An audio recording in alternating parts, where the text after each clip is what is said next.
Before we get into today's video, I wanted to just give a big thank you to my patrons, specifically Lisa, Janine, Vienna, and Rachel. You guys helped make this video possible, and I love and appreciate you guys so much. So let's get into today's video. By the way, please ignore the messy desk behind me. We are still well into Inktober by the time I'm recording this, and so things are a bit of a mess. Speaking of mess, my video last week totally got uploaded on the wrong day. I think I was so set on uploading everything on October 1st that the video actually went live on October 1st, which was Tuesday instead of Friday. So you guys got the video a little early last week. So yeah, that whole video was a mess. I forgot to mention the whole Patreon thing, and I just like, I don't even think I put an intro or outro in that video. Like, it was a hot mess, guys. So I apologize. Today, my present self is not a hot mess, but we are definitely going to be looking at my past self and how my past self, particularly my prepubescent self, was a hot mess. This is a journal that I found when I went home a couple of weeks ago that I believe I used from the time I was about 10 to maybe 12, which would have been between like 5th and 7th grade. You can see it is totally decked out in like magazine clippings. It's got a lot of dogs on it, which has remained consistent. Lots of pink, less consistent. I have like pictures of celebrities on the back, and I've like drawn mustaches on them. I don't know if you're gonna be able to see that. I'm very sorry, Jamie Lynn Spears. I don't know why I did that to you. But I have, as you can see, some like colored tabs all around this journal of just a couple of things that I found while flipping through this. I wish my initial reaction had been on camera because this was hilarious the first time I read it. And I think reading it to you guys will kind of be like reliving it, but I have seen most of the things in this journal at this point. And just to kind of give you an idea of what's in here, because I didn't know when I first opened it. I had completely forgotten this thing even existed. There's some poems in here, some like diary-esque entries, some story ideas, some drawings, which is cool because normally I don't have drawings from this long ago. I'm just gonna kind of show you guys what's in here. You can see just kind of at a quick glance some of my very early artwork. These were probably some of my first original characters, named Lemon and Cherry. Those were the names, and they kind of are featured throughout this journal. Okay, so let's find out about Cherry and Lemon, shall we? Cherry and Lemon are twin sisters. They're 16 years old and filthy stinking rich because they're Usher's daughters. They are best friends with the paparazzi and have them all in their room. Oh my god. I was doing like the bubble exclamation points too. Like, can you see that? Oh my god, they're Usher's daughters, guys. Cherry and Lemon love fashion, and everything they own has a cherry or a lemon on it. That's true. I depicted that in the artwork. Here are some drawings of some of the stuff they own. They love fashion. I mentioned that one sentence ago. And fruit, and everything they own has a cherry or a lemon on it. I just wrote the same sentence twice. I guess I was just so caught up in the story. So that's Cherry and Lemon, probably my first story slash like original character entry. At least the earliest one I've found. This is a good one. I don't really know what this is, to be completely honest with you. It's called Hey Mr. Hey Kid, and it's like a series of letters back and forth between a child and a grown man. I'll just read it to you. Kid. Yesterday, this fat guy in front of me at the candy store bought the last double chocolate vanilla ice cream bar. I was so mad, I took his ID out of his back pocket and ran home. I sat down and started to write an angry letter, and this is what it said. So already, we're just jumping right into this. The plot had no build up. Hey mister, you took my candy bar and you better give it back if you want your ID. You are mean and cut me in line. You also took my candy bar, which was already mentioned. Are you an evil villain? Because if you are, I'm calling Superman. So you better give it back. And then it says, from kid, P.S. you are really fat to me. Okay, and then it looks like there's like a picture included where the kid is like, this is me, really mad. And then I made up an address, like as if he was addressing it to this guy. And then this is back to like the kid just talking. He said, so yesterday I sent it. I hope he will send one back. The story continues on to the second page. Now we're seeing this from Mr.'s perspective. He doesn't have a name, I just called him Mr. So from Mr.'s perspective. So yesterday this kid sent me a letter, a rude one too. She stole my ID. Oh, the kid's a girl, okay. She stole my ID and claimed I stole her candy bar, so I had no choice but to send her a letter back. Now the guy sends the kid a letter back. Hey kid, I never stole your candy bar because you never said it was yours. By now, I don't think you want it back. So please can I have my ID? I'll meet you in 2 days by the park at 4 p.m. First of all, no. This is not how exchanges between adults and children happen. But that aside, P.S. I'm not that fat, you know? And then he like includes a picture of himself as well. So this is already weird, but I don't think 10-year-old me knew it was weird.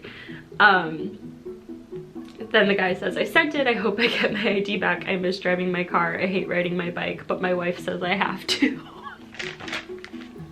Oh man, that was it. That was it for that story.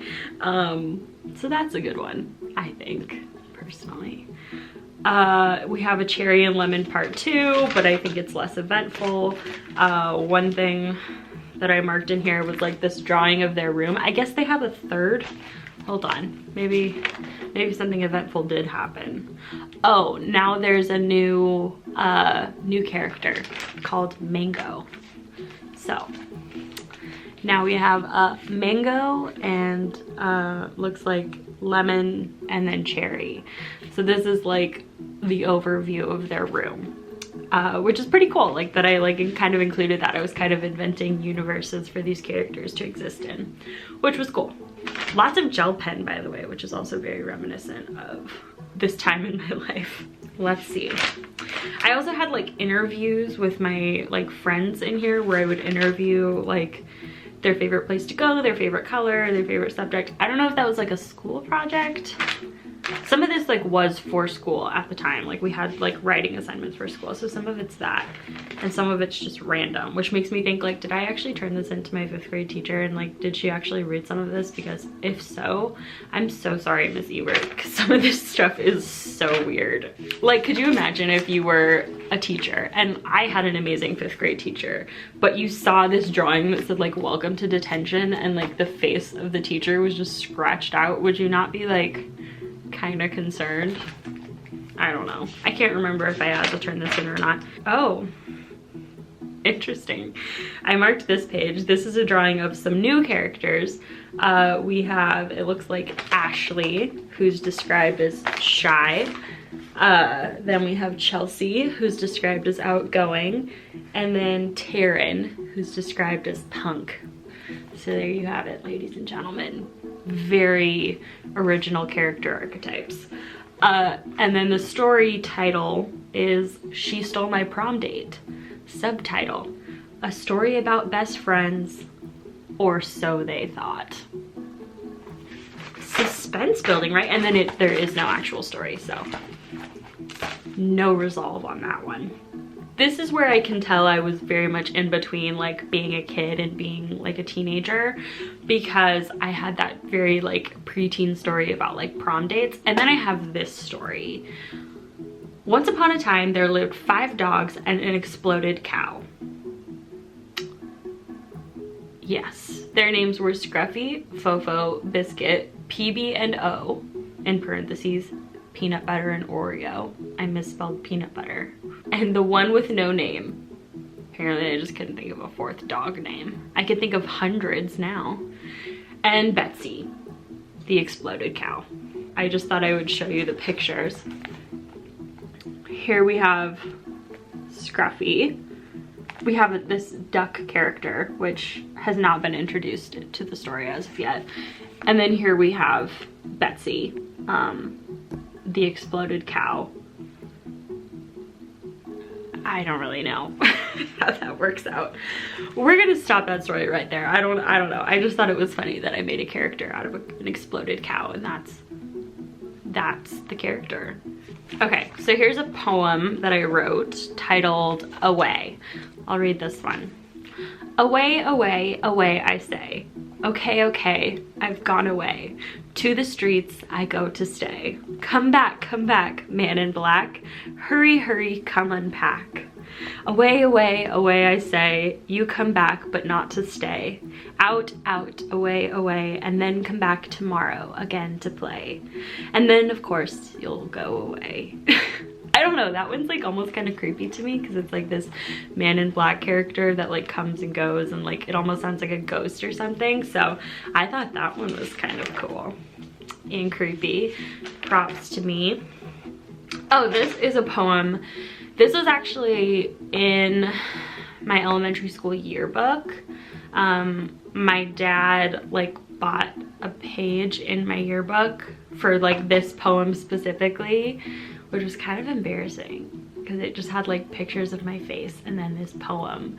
And I think it might have come across as like kind of egotistical when you hear the poem, but it was cute and I actually do like this poem. So it's called I'm Proud to Be Me, and it goes, I'm proud to be me, from a seed to a tree, a tear becomes a sea, from a hill to a mountain, a pot to a fountain, from the slaves to the free, I'm oh so very proud just to be me.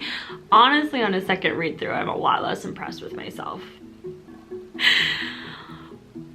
Yeah, let's just say that's one of those instances where like my memory of it was better than the actual poem itself. The first part is strong. I'm proud to be me, from a seed to a tree, a tear to a sea, hill to a mountain, pot to a fountain is a little bit of a stretch. From slaves to the free comes out of nowhere. It's like when did we start talking about history? And then I'm also very proud just to be me. It was like, whoa. So honestly, not as good as I remember. Moving on. This is one that again feels like it came out of nowhere. It's titled Mr. Doctor. Today I went to Mr. Doctor. He asked what's wrong with me. And then I said, what's wrong with you? And then he put his hand on my forehead and I bit him. That's it. Like that's literally it. It's 3 sentences. I would never have done that as a child, by the way. Like, I don't know who I was writing as when I wrote that. Oh, this is good. Amanda's Guide to Everyday Life. So these are a series of, I suppose, life lessons that I had learned up until this point in my life.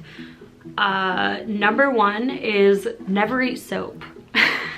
I learned that one the hard way. The coolest place in the world is New York. I don't know how that's like a guide to everyday life, but I really was obsessed with New York at the time. Never spin for 2 hours straight. You will fall and then feel sick and then barf. I guess, you know what? This was like the internet existed at this time, but not in the same way that it does now. So I'm quickly learning that I was writing this during a time where there was not a whole lot of other entertainment happening for me. Number 4, never drink milk and water at the same time. It's gross. I feel like that's possibly subjective. Never run into things with your head. It hurts for a long time. Doesn't that explain a lot? Never sleep upside down and then get up at 12:30 a.m. You will run into something. Parentheses, I know. Do I know? I don't remember that ever happening, but it also sounds like maybe, given the prior statement, I sustained a head injury. The next one, never eat really spicy stuff and scream hot when somebody walks by. That did happen to me, actually. I can't remember when that happened to me, but I had eaten something spicy and then like I was with friends and then they were on either side of me and all I could say was like hot, and like somebody walked by right as I said hot, and I don't know if there was like some confusion about whether I was talking about them, but I was talking about the sensation in my mouth. So that's actually a good one. That's actually helpful. Never hold strangers' hands in the parking lot. That was based on something that happened when I was like 4 or 5, and I like walked out of the mall and just like 4 or 5-year-old me was just like grab the nearest grown-up's hand, and then it took me like till I was halfway through the parking lot to realize that like the people's hands I was holding were not my parents. And like my parents like watched me like grab these people's hands and just confidently walk off. And I don't know if like the people were like playing along, like they weren't malicious. Like I think they were just also kind of confused. And so everyone was kind of just waiting to see when I would snap to it. Probably took longer than it should have. So these are mostly just embarrassing things about me. I hope you're enjoying it. Never put money in an out of order machine, in case you didn't know. The next one says, never laugh in the summertime. You could eat a fly. I mean, I suppose, but it just seems like it's a bit brash to say, don't laugh if it's summer. A bit extreme. Never stick beads up your nose. That's also from personal experience. When I was in preschool, I would stick beads up my nose because I had figured out that when I stick beads up my nose, everyone freaks out and they call my dad, and my dad picked me up, drove me all the way to the doctor just so I could blow my nose. And then I got to stay home and like hang out with my dad all day. So really it was just me cheating the system. When you scribble, it relieves stress. I feel like that's actually a pretty insightful one and very, very true. When you have money, don't spend it, let your parents buy it, was one of my life hacks as a way to save money. Obviously that works if you're 10. I don't think that works any other time. Never say fork when you're 2 years old. You'll forget the R and it will sound like a different word. That is something that, you know, happened to me and probably lots of other kids, and parents didn't let me live it down. And I can distinctly like remember, maybe I wasn't 4, maybe I wasn't 2, maybe I was a little bit older than that, but I can distinctly remember a moment at the dinner table where I was like, hey mom, I can say fork without the R. And like my parents kind of like got real tense and like, you know, were like, what's gonna happen? And then I was like, foik. Like, you know, just barely got out of that one. And then the last one for my life lessons, or what do I call them? A guide to everyday life tips, is never drink day old hot chocolate. It's old. That is also learned from personal experience. Yeah. Here it looks like I'm trying out some signatures for my name. Those were all way too complicated. My signature right now is so quick and easy, but it doesn't look like my name. Okay, we'll do a couple more of these. Oh, here's another one. This is just more of like an illustration of like character designing, these little kind of chibi like characters. They all have like skateboards. So I don't know, I just thought these were cool. All done in sparkly gel pens. So I don't know, I just thought that was kind of fun. And like it just kind of shows my early artistic motivations, I suppose. It was cool. This is like another one that's kind of just interesting, because this is like another character designing one surrounded by just a bunch of weird things that I would never say. At the top it says, there is no you in talent.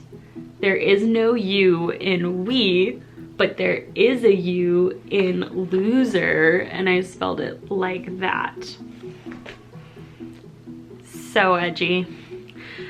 So basically I just drew like a couple of like characters and, you know, things like that that I thought were kind of cool and funky, and like, I don't know, I think it was just kind of cool to see like some of my earlier doodles and like what I was drawing and what I was interested in. Oh, a graduation speech. I wrote a graduation. I don't actually think I read this. Let me read it.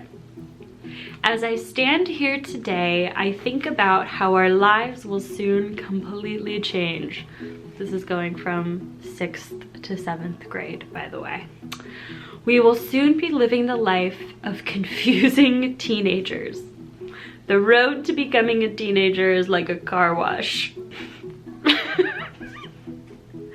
First you get covered in zits, then oversized legs and arms, and then a snotty, stubborn personality. How is that anything like a car wash? Oh, finally you come out a full-blown zit-covered, oversized, bratty teenager. No, I still don't get the car wash thing. Okay. Becoming a teenager is only part of your adulthood ahead. It's not a part of your adulthood at all. And then I just say my elementary school name was a wonderful part of my paved road ahead. Needless to say, I did not read that speech at graduation. Okay, this is another one that I like. This is my list of 13 ways to cheer someone up. And actually, there's 20.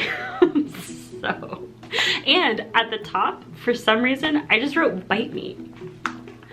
I don't know who I thought I was, like honestly.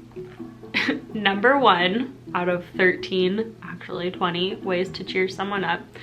Slowly scoot closer to them and make fart noises continuously. Honestly, for me, that probably would still work.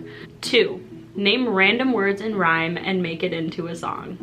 Would probably still work. 3, pretend to hurt yourself and scream ow. Don't do that. Don't do that. 4, stare really hard at them. Maybe that would work, but that also might make it worse. 5, tell them a funny story you heard. 6, continuously say plop in their ear. 7, make obnoxious noises. I kind of feel like I'm just repeating myself here. Say bite me and act cranky. Maybe that's where bite me came from. That would be horrible. That's a horrible idea to cheer someone up. Burp really loud, again, kind of the same. 13, be random. I'm kind of skipping around here. 14, say that they are spiffy. That would probably work. 15, say I eat forks. That was a thing that I said for like years in my prepubescent time as a human. It was like during that phase of the internet where I think if you were around on this phase of the internet, you know what I mean, where it was like being random and not making sense was funny. That's where I eat forks came from, and I like wrote it on like all my binders and folders and thought it was so cool. Tell them an embarrassing story about you. I'm really good at that. Dance the Macarena or try and read their mind. I feel like some of those are pretty solid, I have to say. Some of them would probably work. Okay, and it looks like I only have one more page marked here. Oh yeah, I wrote a will in here. I wrote a will. Not that I had any plans on like dying. And a couple of these are left blank, which is hilarious to me. My stepmom and my brother, I had not filled anything in yet. Their names were down. Like I was like still thinking on it when I was composing this will. So let's see. To my dad, I leave this journal of songs and poems. No, I'm like, I would burn this before I ever gave it to somebody. That is off the table. To my mom, I leave my jewelry and makeup. Not that she would have wanted any of the jewelry or makeup I used when I was 10, 11, or 12. To my stepmom, who, let me just be clear, I love and adore. I had not thought of anything yet, so it's blank. To Jade, my sister, I leave my flip-flops, my earrings, and my comforter. Like my bed comforter. I don't know how I expected to give her my earrings when I already gave my jewelry to my mom, but I guess they were just gonna have to duke it out. To Furby, my brother, I also had not written anything yet. And then to my grandparents, I leave all my movies. Not that they would have wanted them. To my cousin Patrick, $60 for that game I still owe him. Basically, I'm just using this will to settle all my debts. I'm not gonna read like all of the like other people's names because these were like friends I had in elementary and middle school that I definitely don't have anymore. But I, for some reason, felt compelled enough to write them in my will. To my Nina, who's my godmother, I leave my rosary and all my small boxes. There you go. To my Nino, who's my godfather, the picture I took of him sleeping, which there's honestly countless pictures of him sleeping, so I don't know which one specifically I was referring to. Let's see. Yeah, no, those are all people that like I don't talk to anymore. I don't know why I wanted to give them some, like my will. Like, why are you in my will? So weird. So that's it. That is my late elementary school, early middle school journal. I never want to read this again. It was uncomfortable and cringy the entire time, but I hope at the very least it was entertaining and maybe enlightening into how we can kind of evolve and change over time. I think a lot of parts of myself are still very much like who I was in that journal, but have evolved and become something that is now less cringy. But I'm sure many of us have journals like this lying around, and if you haven't read it in a while, pick it up and flip through it. And I think it's just fun to kind of reminisce on who you were and how you've changed and kind of what inspired you back then and the ideas and thoughts that you had back then versus now.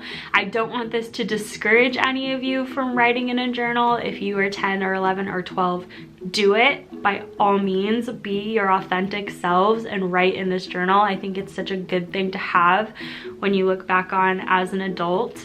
You know, some 15, 14, 13 odd years later, I got such a kick out of this. So definitely write down your thoughts and your ideas, because not all of them are going to be horrible. Some of them will be, I can't lie, but not all of them. So definitely encourage writing and journaling.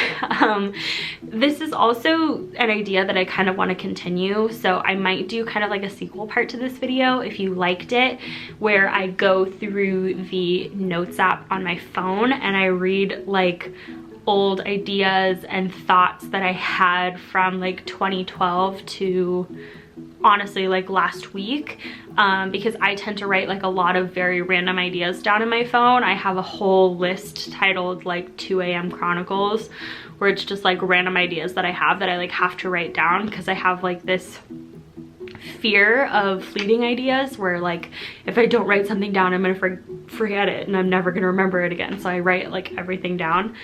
A lot of it is nonsense. A lot of it honestly hasn't changed much from the composition notebook, but I just thought that would kind of be interesting and entertaining to you guys. So if you want to see that video, give this a thumbs up, comment down below, let me know that you want to see that, and I will do that for you. But without further ado, thank you guys for watching this video. I appreciate your support. Thank you again to my patrons, and I hope you guys are enjoying all of the Inktober stuff over on my Instagram. If you're following me over there, then you've seen my story unfold. For the short story I am currently writing and illustrating titled Celestial, the pre-orders for Celestial will be up soon, so if you're interested in getting a hard copy of the story itself, that announcement will be coming soon. So please stay tuned for that. But without further ado, thank you guys so much for watching, and I will see you on the internet. Okay.